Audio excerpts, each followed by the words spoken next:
Hey, it's Marie Forleo, and you are watching MarieTV, the place to be to create a business and life you love. And this is our MarieTV Call-In Show, because we call out to some of you guys, take your questions live, and have a good time. And if you don't know this handsome gentleman right here, this is Gregory Patterson. Well, howdy.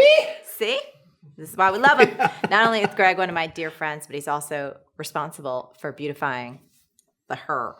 I love when we look in the TV and try to figure out which curl to fix. Yeah, because it has a life of its own. Anywho, we are really excited to get started today, and thank you so much for watching. So let's dive in with our first caller. Hello. Hello, is this Marie?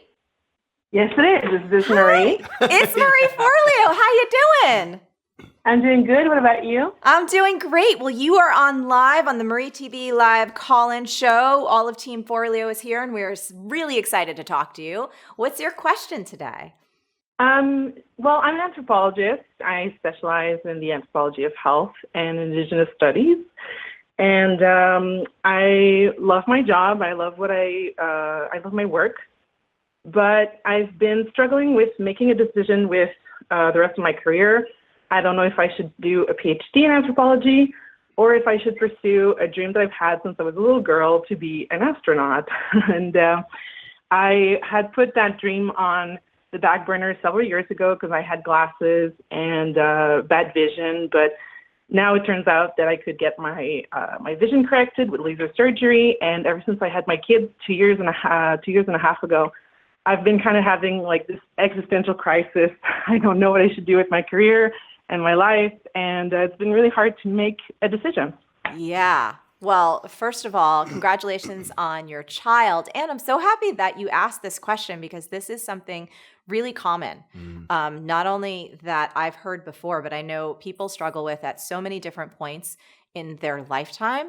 And so I want to talk to you about a couple things. First, by the way, I just got LASIK this year, and it is the best thing ever. I know some people are like, no to the LASIK. I am like, yes to the LASIK. So whether or not you do it, I just want to tell you my experience was awesome.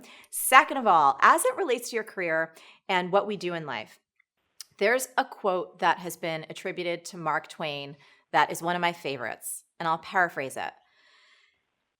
It's saying that we will regret more of the things that we don't do than the things that we do. So when it comes to the end of our life, we're going to look back and really regret the things that we didn't go for, not the things that we tried.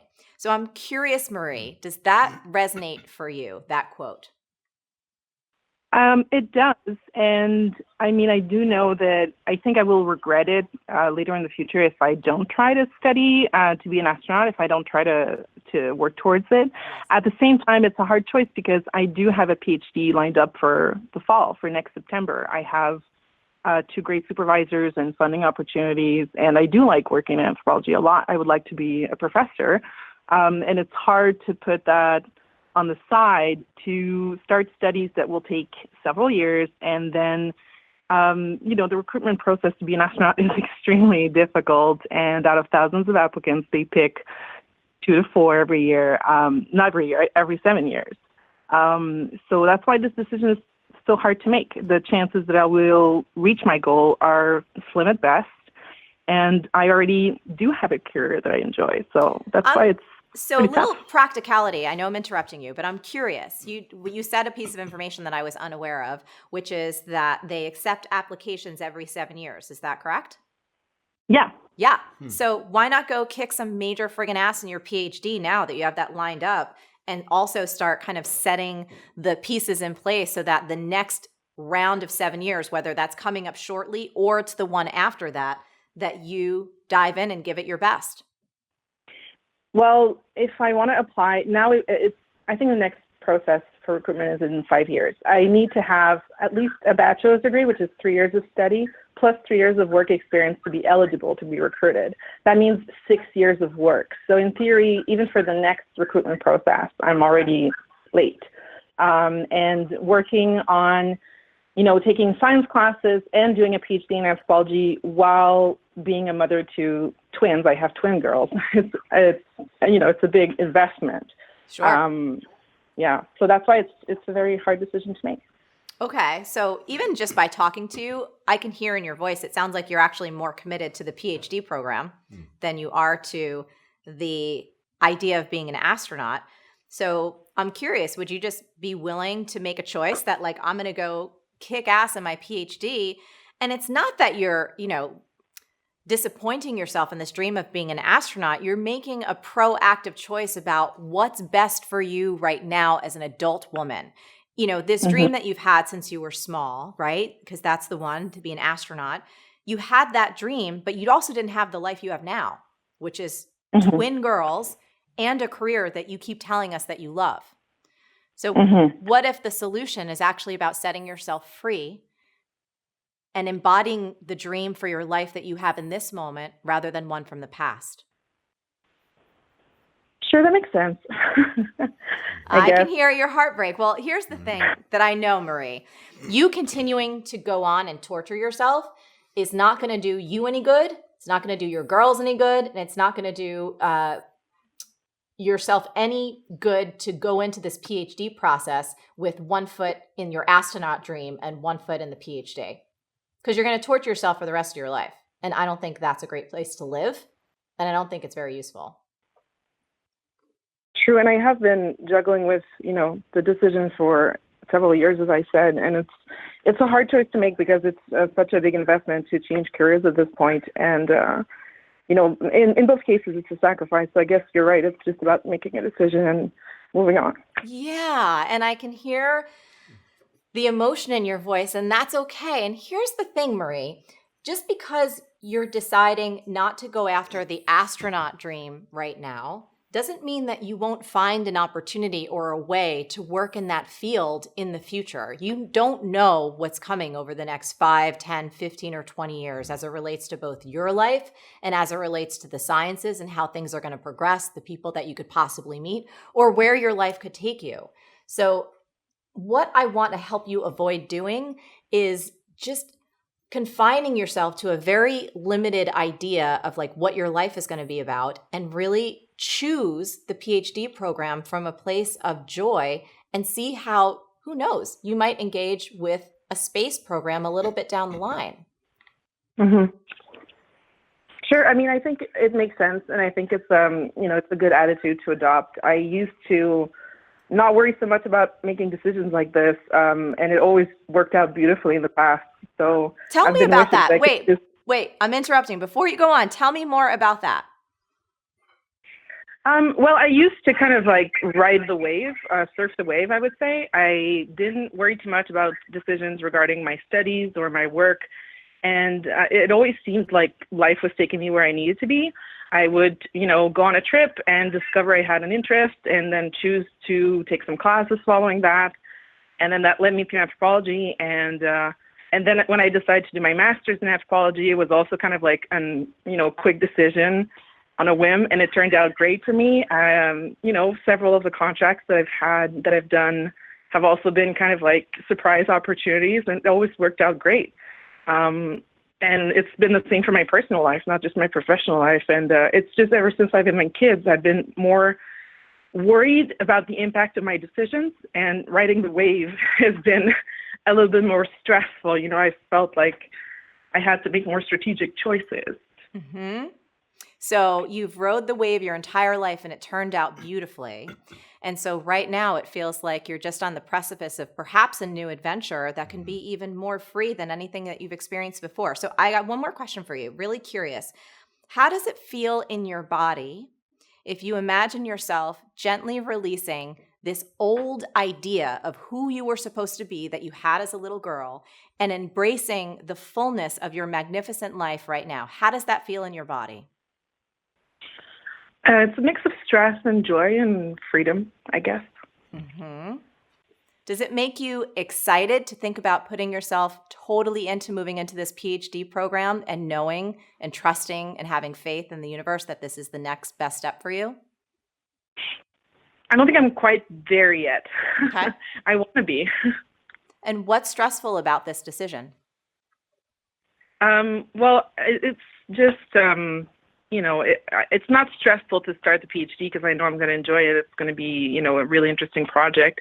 What's stressful is closing the door on the project of, working in sciences and being an astronaut, because I know that it's time sensitive. I can't decide when I'm 55 to study to be an astronaut and go on to space. I could work, in relation with the space program and space exploration. I could always do that in various ways.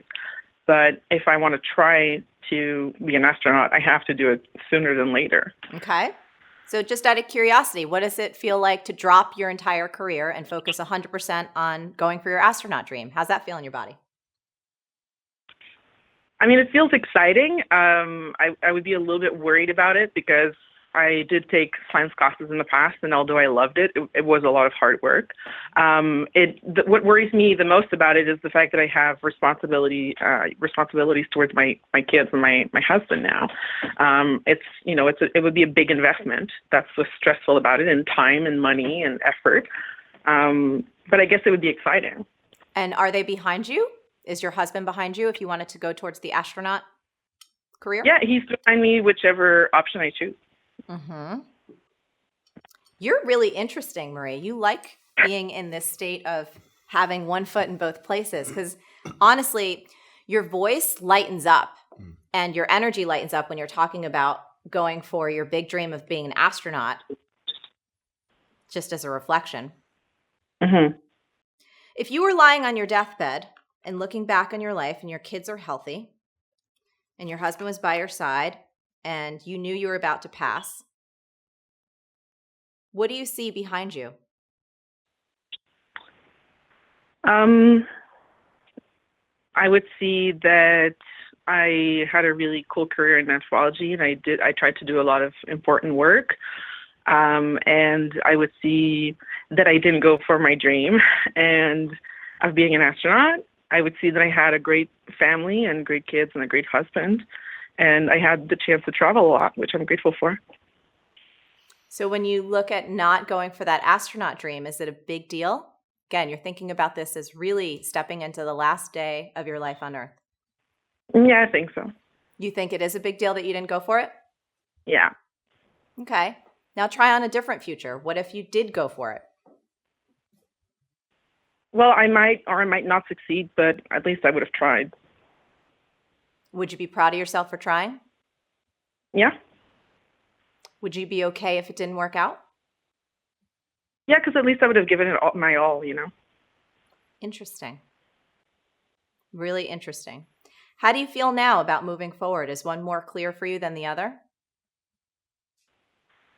Well, I think I do want to try to take science classes and see how it goes. And I think I do want to try to get started on the path to, work towards being an astronaut.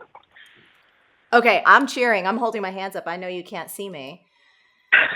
What is the next step that you need to take in order to make this choice of becoming an astronaut come to life?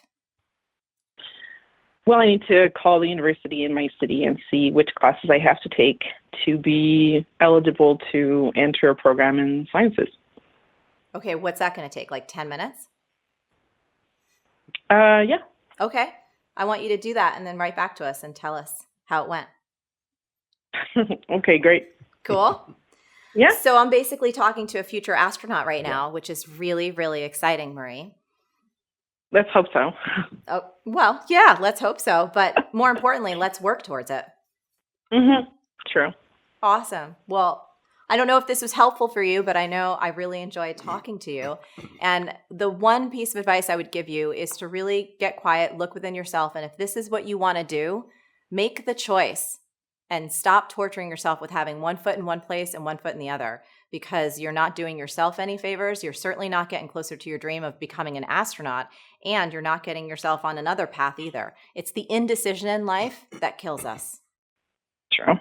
Thank you. This has been really, really useful. You're so welcome. And please keep us posted after you make those calls. I'm going to ask Louise on our team if Marie wrote back, and I'm really hoping for a yes. Okay. Awesome. Bye, darling. Bye. Have a good day. You too.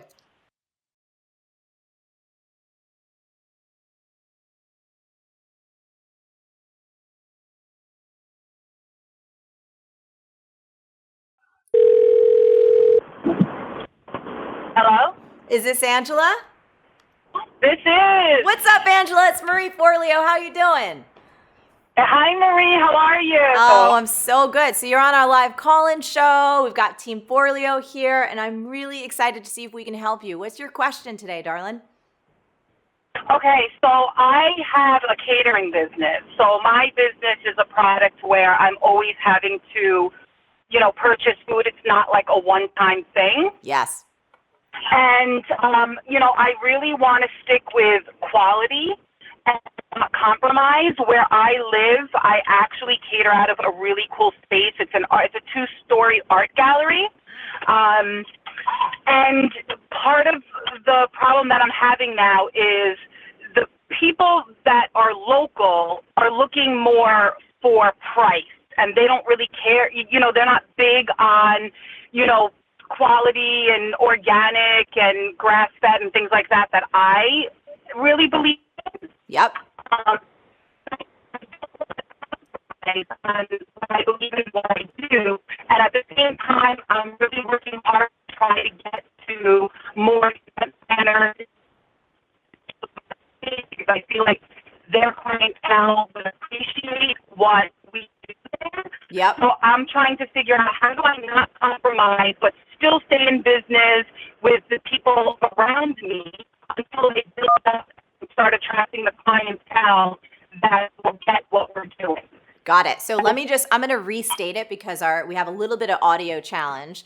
So if I heard you correctly, essentially you have this catering business, the area that you're in, you're super focused on high quality, having things be organic and grass fed. That's really important to you. And you want to attract clientele that has those same values. And I'm assuming those are going to be much different price points as well. So your question is around how do you take care of the clients you have now while also attracting the clients that you really want, which is a different clientele than you're reaching. Is that right? Correct. Yes. Okay, awesome. So, Angela, this is something that a lot of people go through, all types of creatives, all kinds of business owners. They get started and, most of us when we're starting any kind of business, we take any clients that we can get. That's how we get it all rolling. That's how you get money in the door. And then as you start getting traction, you become a little bit more discerning and you understand who your ideal clients are. So this is a transition that you absolutely can make. I've seen many, many, many of our B schoolers do it across many different industries. So it is a game of, first of all, taking care of your existing clients and giving them so much love, the best, most enthusiastic, positive service that you possibly can, right? Because we never want to lose that. That's what you stand for. Those are your values. And then at the same time, carving out both mental space and the physical space of time to set the intentions and start gently directing your business at the clients you want. Who are those ideal clients? Once you know exactly who those ideal clients are, it is really about scheduling and relationships. So what do I mean by scheduling? Setting aside time in your calendar every single day, week, month, so you can start reaching out to those people, getting yourself in front of them in terms of conferences, making phone calls, sending emails, whatever you have to do to infiltrate the kind of market where you want to become known and where you want to become the service provider of choice. There's no set formula to do that. It's always about relying on our strengths. So, for example, in my career, whenever I found people or looked out into the universe and said, wow, I really want to be associated with them. I'd like to be friends with them. I'd like to be colleagues with them. It was always a long-term game. I would identify the very specific people. I'd pay attention to where they were going to be. I would attend those conferences and I would just build relationships, right? It didn't happen overnight, but it did happen. So it's about being intentional with your time. And it's also about doing the hard work while also balancing taking care of those clients. So for you, I would really recommend getting very narrow in whether it's a particular group of people that you're like, God, those are the kind of people I would love to hire me, and start having conversations with them. If it's about organizations you want to hire you, like picking 3 to 5 and then start following them on social media, emailing them, reaching out, seeing if you have a conversation with someone. It's really about those just getting the boots on the ground in terms of business building that you need to focus on. But I see this as completely possible. It's just not going to happen overnight. I love this. That's great. Do you have some people in mind, like when you think about potential clients that you're like, oh, wow, I would love them to hire us for a catering job? Are there 5, 10, 3 people that come to mind? Oh, yeah. Do you have relationships with them? I have a list. Oh, you do have a list. I do have a list, and I have been little by little, like going into the city to event planner events where I know they're at and reaching out to them. It's just becoming a little bit of a challenge getting them to come into where I'm at, because where I'm at, it's not like Hudson, New York or New Paltz where it's like, oh, you know, it's a place where it's really talked about. Even though I'm like right outside of the city, it's not a real hip and trendy place. Like if I could take the building and move it to a different location, I think things could go a lot smoother for me. So it's more like my location is not, you know, in one of these like hip and trendy places that people in the city are talking about. So that's a little bit of my challenge. And so just so I'm clear, you want people to do events at that particular space? Yes, but we also do off-premise catering too. Okay, because that's where I got a little bit confused, because if it's, you know, off-premise catering, nobody gives a shit where the hell you are as long as you show up with the food and it's damn good. Yeah, maybe I'm just focusing too much on the location instead of just on my product. That's right. I don't give a shit.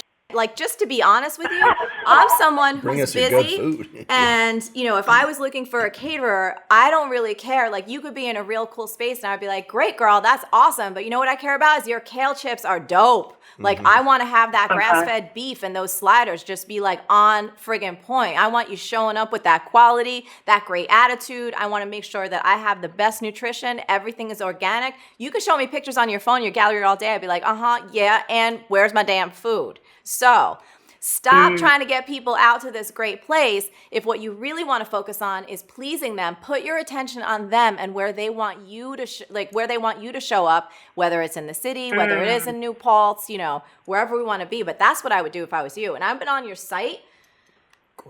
Gorgeous. And you're gorgeous as well. Thank I'm you. like looking at them kale chips. I'm getting hungry.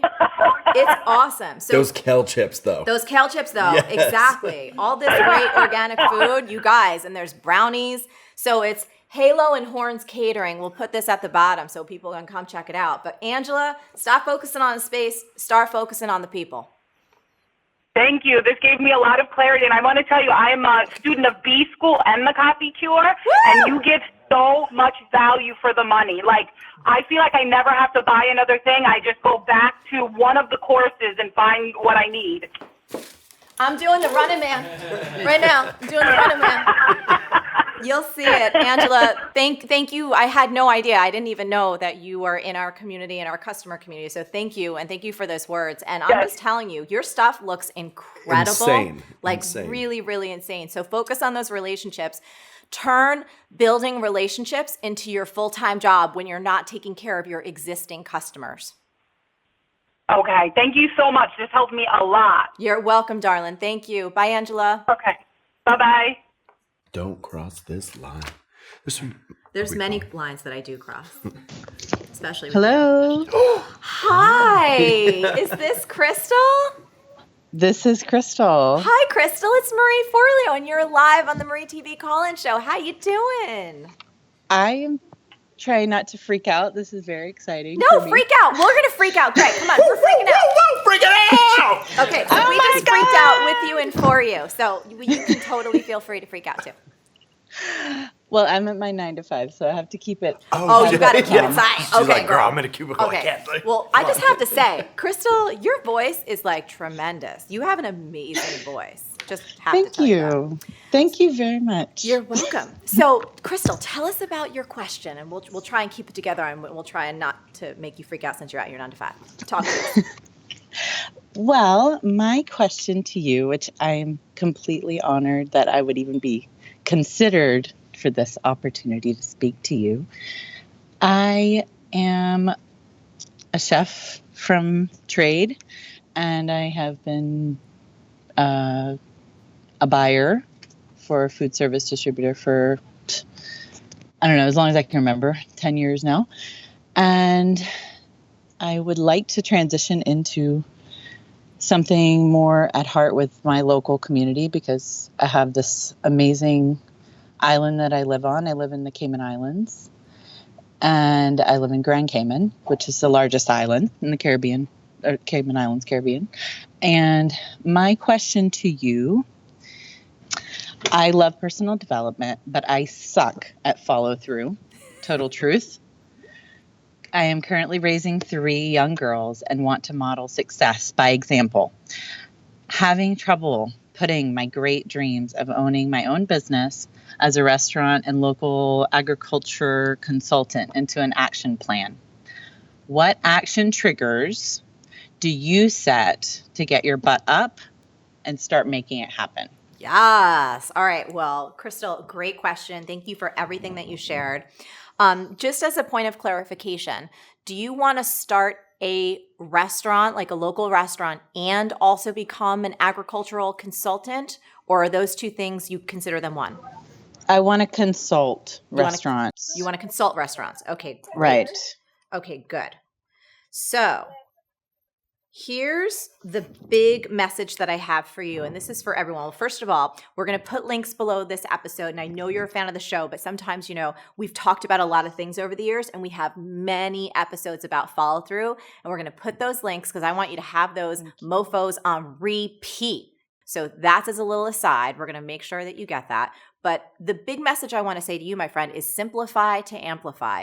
One of the challenges that people have when it comes to follow through is they're always trying to take on too many things. They're trying to do all the things at once, and then they don't do anything but the bare minimum to just get through life. So for you, I'm curious, Crystal, if there was just one thing that you felt like you could do each and every day to start bringing this dream of becoming a consultant to restaurants to life, what would it be?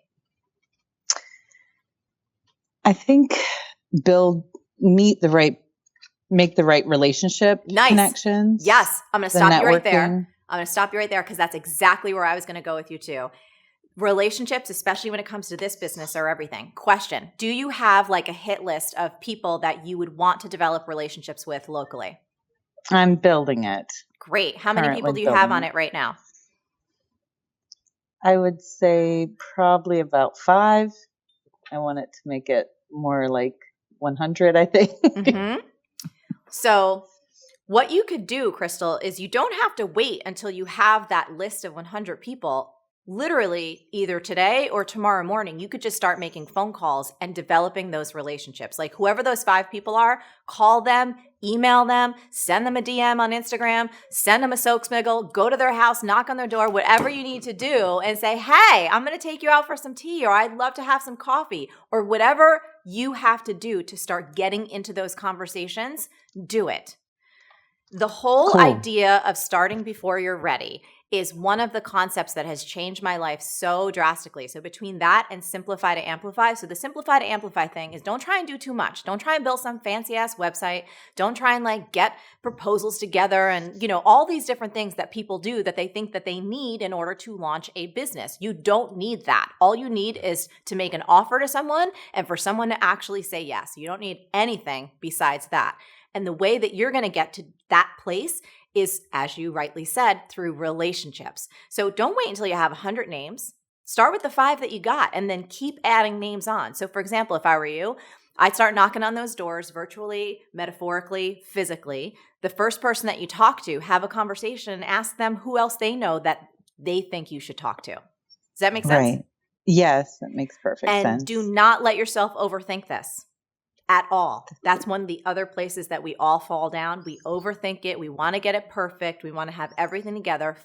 That it is so overrated. 20 years will go by and then you'll be no closer than you are right now. So right. Pick up that phone. The action trigger is literally like, I have to make these 5 phone calls today. And that's the big thing for you to do for the day. And the next day, next 5 phone calls. Next day, next 5 phone calls. Don't have this huge long ass plan. You don't need a big strategy. Your ass just needs to get in action. I love it. Cool? Yeah, I am on it. Yes. I'm so okay. on it. Will you promise me, Crystal, to keep us updated? You'll write to the team and let us know how it's going. And if you need a little I cannot wait to. gentle but loving kick in the butt, we can give it to you. Definitely. Greg, do you have anything to say to Crystal? I'm here with Greg, who, if you've Hi, seen the show, Greg. yeah. Hey, love. No, I can so relate to this because I'm very, very similar. And I think it's just the overwhelming task of having so many tasks, or your what to do list is so large that you sit in a space of, oh my gosh, what do I do? So to simplify to amplify, like ding, da, ding, ding, ding. That 5 little person list, even in my life, I'm like, yes, I can handle 5. I can do 5. Yeah. Yes. And then those relationships, like sitting down, talking with people, like, who else do you know? I would be so afraid to ask that question, but it's like, okay, that could help build my list. Okay, that's easy. Yeah. So Crystal, you have got everything. this. It's right. You got everything that you need right now. So we will follow up with those follow-up how to follow through episodes. But honestly, girl, don't worry about action triggers. It's like you get up, you do it, you don't think about it, you do it again. And before you know it, your business is going to be off and running. I'm so excited. Thank you for a great question.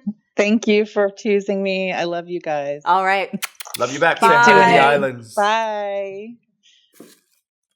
Well, everyone, there you have it. A few live Q's and A's. Greg, thanks for being with me as always. Thanks for having me again, as always. As always. So for you, if you have questions that you want answered live, you got to be sure to be on the mf.com email list. So you go to marieforleo.com and then you sign up for our emails. Not only will you get a fantastic audio called How to Get Anything You Want, you'll get some exclusive content, special giveaways, personal updates from me that I don't share anywhere else, and the chance to be on the show live, which I think is really fun because we do have parties and we throw confetti Lots just of like confetti. this. So thank you so much for watching, and we'll catch you next time on MarieTV. Ready to find your voice and sell with heart? We'll show you how. Get started now with our free writing class at thecopycure.com. Side effects include enlarged profits. I